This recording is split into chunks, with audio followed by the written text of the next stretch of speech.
بسم اللہ الرحمن الرحیم۔ السلام علیکم۔ ابن زیاد نے جلاد کو بلایا اور حکم دیا کہ مسلم بن عقیل علیہ السلام کو دارالامارہ کی چھت پر لے جاؤ اور قتل کر دو۔ اس حکم سے تمام دوستوں اور دشمنوں کے جسموں میں لرزہ طاری ہو گیا۔ جناب مسلم بن عقیل علیہ السلام نے فرمایا، اے ابن زیاد، اگر تیری میرے ساتھ کوئی رشتہ داری ہوتی تو قتل نہ کرتے۔ تاریخ عاشم کوفی میں ہے کہ جناب مسلم بن عقیل علیہ السلام نے فرمایا، اے ابن زیاد، اگر اپنے باپ کا بیٹا ہوتا اور حرام زادہ نہ ہوتا تو مجھے قتل نہ کرتا، لیکن تو اس کا بیٹا ہے جس کا باپ معلوم نہیں، لہٰذا تو نے مجھ بے گناہ کو قتل کرنے کا حکم دیا ہے۔ میں جانتا ہوں کہ تیرے باپ کا باپ کون ہے۔ یہ سن کر ابن زیاد بہت غصے میں آیا اور کہا، اسے فوراً قتل کر دو۔ روضۃ الشہداء میں ملا حسین کاشفی نے لکھا ہے، ابن زیاد نے آواز دی کہ اس دربار میں کوئی ایسا شخص ہے جو اس کو چھت پر لے جائے اور قتل کر دے۔ بکر بن حمران کے بیٹے نے کہا، اے امیر، یہ کام میں کرتا ہوں کیونکہ اس نے آج ہی میرے باپ کو قتل کیا ہے۔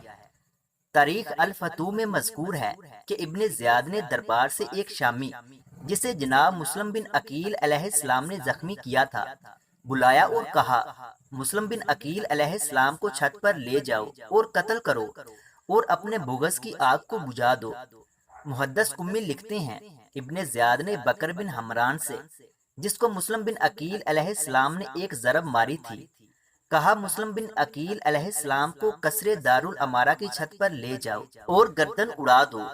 بہر صورت حضرت مسلم بن عقیل علیہ السلام کا جو بھی ناپاک اور خبیث قاتل تھا، جب اسے ابن زیاد نے حضرت مسلم بن عقیل علیہ السلام کی قتل کا حکم دیا تو وہ حضرت مسلم بن عقیل علیہ السلام کو چھت پر لے گیا۔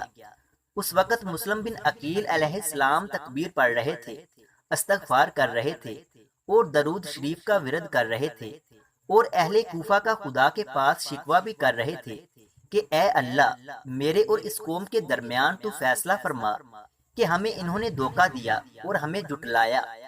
ملا حسین کاشفی روضۃ الشہداء میں لکھتے ہیں، جب مسلم بن عقیل علیہ السلام کو چھت پر لے گئے تو مسلم بن عقیل علیہ السلام نے مکہ کی طرف رخ کیا اور فرمایا، السلام علیکہ یا بن رسول اللہ، کیا مسلم علیہ السلام کی حالت کی خبر ہے؟ پھر حضرت مسلم علیہ السلام نے جلاد سے تمنا کی کہ مجھے 2 رکعت نماز کی اجازت دے دو، پھر قتل کر دینا، لیکن اس سخت دل جلاد نے کہا، مجھے اجازت نہیں کہ تجھے نماز کی اجازت دوں۔ یہ سن کر مسلم بن عقیل علیہ السلام رونے لگے۔ مرحوم مفید نے ارشاد میں لکھا ہے کہ ابن زیاد نے کہا، کہاں ہے وہ شخص جس کو مسلم علیہ السلام نے زخمی کیا ہے؟ تو بکر بن حمران آ گیا۔ ابن زیاد نے کہا، مسلم کو چھت پر لے جاؤ اور قتل کر دو۔ وہ پلید جناب حضرت مسلم علیہ السلام کو چھت پر لے گیا اور قتل کر دیا، اور حضرت مسلم علیہ السلام کے جسد پاک کو چھت سے نیچے زمین پر گرا دیا، جبکہ سر لے کر ابن زیاد کے پاس آ گیا، لیکن وہ ڈر رہا تھا اور اس کے جسم میں لرزہ طاری تھا۔ مرحوم سید نے لحوف میں لکھا ہے کہ ابن زیاد نے کہا، تم اس طرح خائف کیوں ہو اور کانپ کیوں رہے ہو؟ اس نے کہا، جب میں مسلم علیہ السلام کو قتل کر رہا تھا تو ایک سیاپوش اور غضبناک شخص کو دیکھا جو میرے سامنے کھڑا تھا اور جس نے انگلیوں کو دانتوں کے درمیان رکھا ہوا تھا، اسے دیکھ کر میرے اوپر خوف طاری ہو گیا ہے۔ ابن زیاد نے کہا، یہ کوئی چیز نہیں تھی جو تجھے خیال آیا، اسے ذہن سے نکال دو۔ مسعودی نے مروج الذہب میں لکھا ہے، جب بکر بن حمران چھت سے اتر کر ابن زیاد کے پاس آیا تو ابن زیاد نے پوچھا، قتل کر دیا کیا؟ اس نے کہا، ہاں۔ ابن زیاد نے پوچھا کہ جب تم چھت پر لے گئے تو مسلم بن عقیل علیہ السلام کیا کہتا تھا؟ کیا اس نے معافی نہیں مانگی؟